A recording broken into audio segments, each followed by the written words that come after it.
Oke, teman-teman, sekarang kita sudah masuk ke bagian kedua. Tadi di bagian pertama kita sudah membahas mengenai PPh yang terkait dengan usaha perdagangan emas. Nah, sekarang kita mau coba masuk ke arah PPN-nya. Nah, oke teman-teman, kita langsung masuk aja, kita langsung bahas. Nah, satu hal yang paling penting untuk, perdagangan emas ini di dalam PMK 48 tahun 2023 ini khususnya di dalam pasal 13 ayat 1 dan 2 gitu ya, dikatakan bahwa sekalipun teman-teman masuk ke dalam kriteria pengusaha kecil, teman-teman tuh harus tetap menjadi PKP. Jadi berapapun jumlahnya kalau teman-teman punya toko emas gitu ya, teman-teman sudah harus jadi PKP. Nah, PKP artinya kan ketika teman-teman sudah menjadi PKP artinya teman-teman sudah berkewajiban melakukan pemungutan nih, pemungutan PPN, ya. Itu dulu teman-teman. Jadi kalau teman-teman punya toko emas, buka toko emas, teman-teman sudah langsung daftar dulu untuk menjadi PKP-nya gitu ya. Terus sekarang kita bahas mengenai hal-hal yang lebih dalam lagi. Ketika sudah menjadi PKP, bagaimana nih cara kita melakukan pemungutannya, bagaimana, terus tarifnya berapa? Nah, ini kita masuk ya sekarang. Perlakuan PPN dalam industri emas memiliki kekhususan yang diatur dengan skema besaran tertentu untuk emas perhiasan dan jasa terkait. Oh ya teman-teman, tulisan ini ada di pphppn.blogspot.com, jadi teman-teman yang mau membaca silahkan masuk ke blognya aja sehingga nanti teman-teman bisa baca semua di situ. Oke, tarif PPN besaran tertentu untuk emas perhiasan dan jasa terkait emas perhiasan. PPN dikenakan dengan tarif efektif 1,1% atau 1,65%. Ya, dari harga jual ataupun penggantian. Jadi tarifnya ada 2 ya teman-teman. Tarif ini dihitung dengan mengalihkan prosentase tertentu yaitu 10% ataupun 15%. Dengan 11/12 dari tarif PPN umum yang berlaku saat ini kan 12%. Sehingga walaupun tarif PPN-nya naik, tarif efektif untuk emas tetap aja nggak berubah yaitu 1,1 ataupun 1,65%. Nah, kemudian teman-teman di sini ada informasi banget yang paling penting yaitu untuk emas batangan. Ketika teman-teman melakukan penyerahan emas batangan, ini bukan dikenakan 1,65 atau 1,1, tetapi teman-teman akan dikenakan dengan PPN yang berlaku dengan ketentuan umum, bukan dengan besaran tertentu. Tetapi ada pengecualiannya. Pengecualiannya apa? Kalau untuk Bank Indonesia, terus kemudian memang digunakan untuk cadangan devisa negara. Begitu juga dengan emas granula, teman-teman. Jadi kalau teman-teman penyerahan dengan emas granula, maka ini tidak dikenai PPN karena termasuk dalam kategori barang strategis yang dibebaskan PPN-nya gitu ya. Nah, kemudian apalagi, nah ketika teman-teman tadi dengar ya bahwa untuk pedagang emas ataupun pabrikan emas ini menggunakan besaran tertentu. Artinya ada dampak nih teman-teman ketika teman-teman menggunakan besaran tertentu seperti ini. Nah, artinya PPN masukannya itu tidak dapat dikreditkan. PPN masukan yang terkait dengan perolehan emas perhiasan dan atau jasa terkait emas perhiasan oleh pabrikan emas ataupun pedagang emas perhiasan tidak dapat dikreditkan. Ini adalah konsekuensi dari penerapan PPN besaran tertentu pada PPN keluaran. Kemudian, apa sih yang menjadi kewajiban dari pedagang emas? Tadi kita sudah katakan bahwa kewajibannya harus pertama harus jadi PKP dulu gitu ya. Bahkan jika dia tuh di bawah 4,8 miliar, nggak peduli lah pokoknya daftar dulu PKP gitu ya. Nah kemudian ketika teman-teman bertransaksi dengan konsumen akhir, ingat teman-teman ini hanya untuk konsumen akhir, tetapi kalau teman-teman ke arahnya, pabrikan dan sebagainya, teman-teman nggak boleh lakukan dengan cara digunggung. Faktur pajak digunggung itu hanya boleh digunakan untuk, bukan masalah PKP pedagang ecerannya, tetapi untuk yang bertransaksi dengan konsumen akhir. Nah, bedanya apa? Bedanya itu dia tidak perlu mencantumkan identitas pembeli ya, mau nama, alamat, NPWP-nya nolin aja gitu ya. Jadi nanti ada pilihan NIK gitu, nanti dinolin aja 16 digit. Nah, kemudian nggak perlu lagi ada nama dan tanda tangan penjual. Bentuknya juga fleksibel teman-teman, bisa bond, bisa bisa cash register, ataupun yang lain-lain yang teman-teman tahu gitu ya.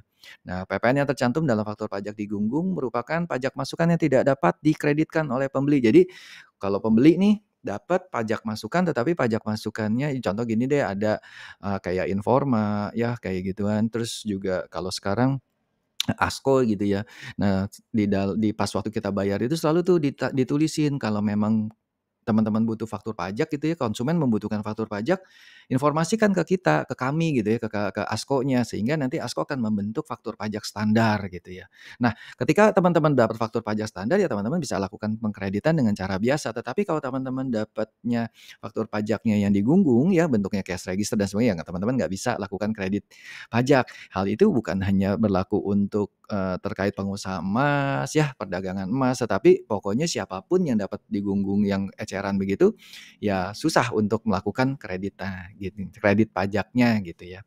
Nah, dapat juga digunakan untuk penyerahan yang mendapatkan fasilitas PPN. Jadi gini teman-teman, jadi faktur pajak digunggung itu bukan cuman yang normal-normal aja gitu ya, tetapi juga yang ada fasilitasnya. Jadi kalau misalnya fasilitas dibebaskan, ditanggung pemerintah, ataupun tidak dipungut, ya begitu juga dengan pemakaian sendiri dan pemberian cuma-cuma, itu bisa dibuat dengan cara digunggung.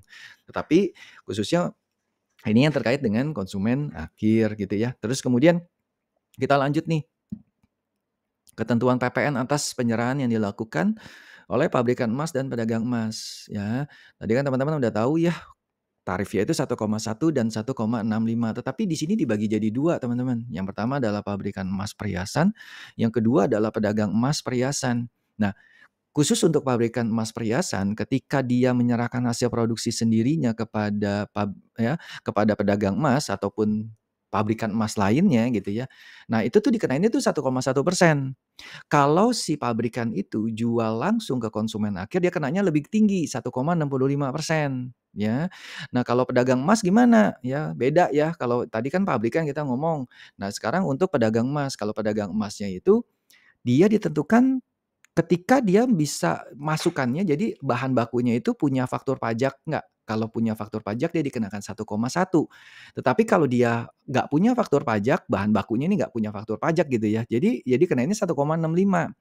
Nah, tapi ada juga di sini penyerahan emas perhiasan kepada pabrikan emas perhiasan, PPN-nya tuh 0% ya dikali, jadi, tidak ada PPN-nya gitu ya seakan-akan. Nah, kemudian ini juga terkait dengan jasa nih teman-teman, dan jasa ini bukan cuman dilakukan oleh pedagang emas doang gitu ya, tetapi ini juga bisa dilakukan oleh pabrikan. Nah, kalau ada jasa gampang teman-teman, kenain aja langsung 1,1% gitu ya. Karena dasar besaran tertentunya tuh dia 10%. Jadi kalau tadi 1,65 itu sebenarnya besaran tertentunya itu 15% teman-teman. Nah, kemudian sekarang kita masuk ke contohnya. Nah, ketika kita masuk ke contoh ini bisa seperti ini teman-teman. Penyerahan emas perhiasan hasil produksi sendiri ke pedagang gitu ya. Nah, PTA pabrikan emas perhiasan menyerahkan emas perhiasan hasil produksi sendiri kepada Tuan B dengan total harga jual sebesar 1 miliar. Jadi PTA nyerahin emas produksi sendiri ke Tuan B. Ya berapa nih PPN-nya? Ya gampang ya teman-teman ya 1,1% aja. Terus di contoh kedua ini ada nih penyerahan emas perhiasan hasil produksi sendiri ke konsumen akhir. Jadi kan tadi bilang lebih tinggi gitu ya, jadi kenanya 1,65. Kalau dia penyerahannya adalah 500 juta, ya udah 1,65 kali 500 juta aja.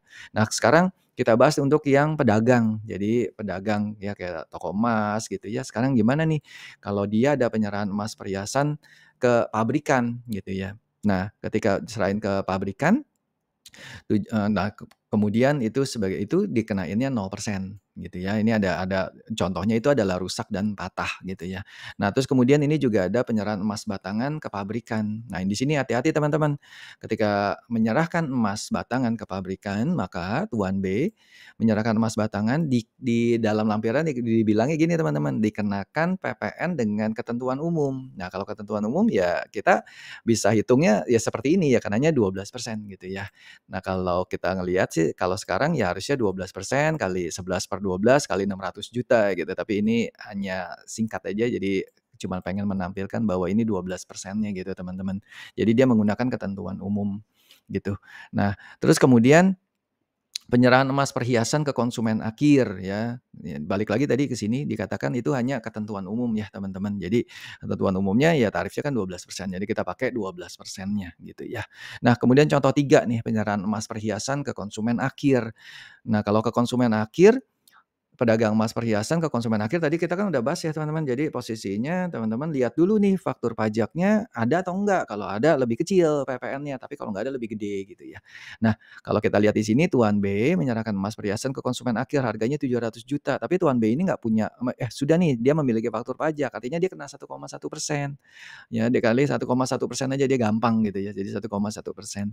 Kemudian kalau dia itu contoh keempat nih, dia juga serahin ke konsumen akhir tapi nggak punya faktur pajaknya, berarti dia dikenainnya lebih tinggi teman-teman. Jadi kenanya 1,65% dikali penyerahannya berapa, 400 juta dan itu semuanya gitu ya.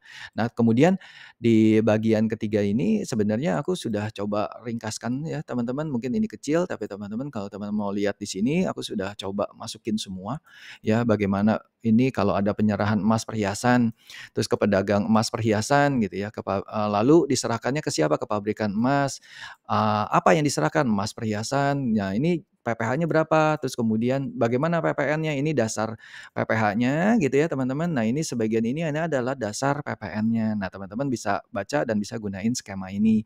Nah ini juga ada bentuk gambarannya sehingga teman-teman bisa download aja gitu ya dengan lebih mudah, terus teman-teman gunain ini.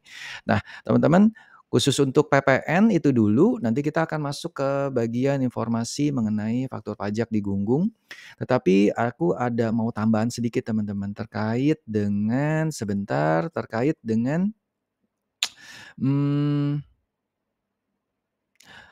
gini teman-teman, jadi kalau penyerahannya dari pusat ke cabang gitu ya, sekalipun untuk ini untuk pedagang emas ya, untuk pengusaha emas. Jadi misalnya pedagang emas menyerahkan dari pusat ke cabang gitu ya teman-teman. Nah ini tuh PPN-nya tuh 0. Jadi besaran tertentunya tuh 0% gitu ya. Jadi sekalipun dia tidak memiliki pemusatan, tetapi dia punya ketentuan khusus gitu teman-teman. Jadi dia dikenainnya tuh 0% sekalipun tidak dilakukan pemusatan. Nah teman-teman, bukan hanya itu aja. Jadi kalau teman-teman nanti baca di PMK 48 itu tuh ada juga terkait dengan natura gitu ya. Kalau misalnya dia ada jasa ya, jasa. Nah, terus kemudian dari jasa itu si pengusaha yang jasanya ini misalnya contoh pedagang emas gitu ya, pedagang emas serahkan ke pedagang emas lain misalnya gitu ya. Terus kemudian dibayar jasanya itu tidak menggunakan uang tunai, tetapi dia menggunakan misalnya contoh kalau uang tunai ya udah ya kita langsung aja potong baik 21 ataupun 23. Tetapi kalau dia diberikannya natura gimana? Ya udah sesuai dengan ketentuan umum perpajakan. Jadi dilihat dulu tuh nilainya berapa naturanya gitu ataupun kenikmatannya.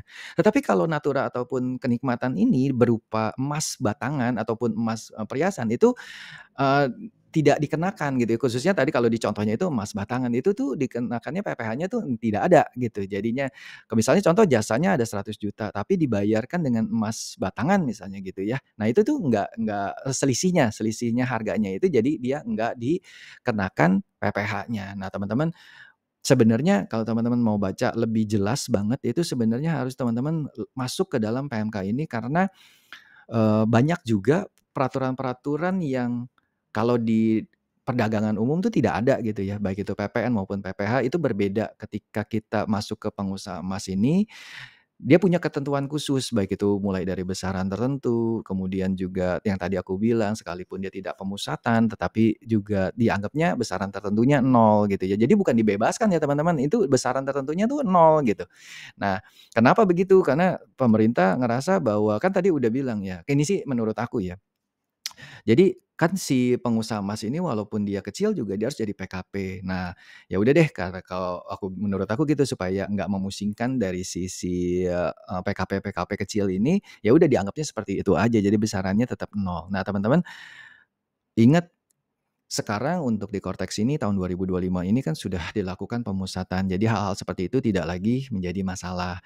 Nah, teman-teman harus dalamin PMK 48 ini supaya jadi jangan sampai ada miss di sini. Oke teman-teman, itu aja. Semoga video ini berguna buat kita semua. See you, bye-bye.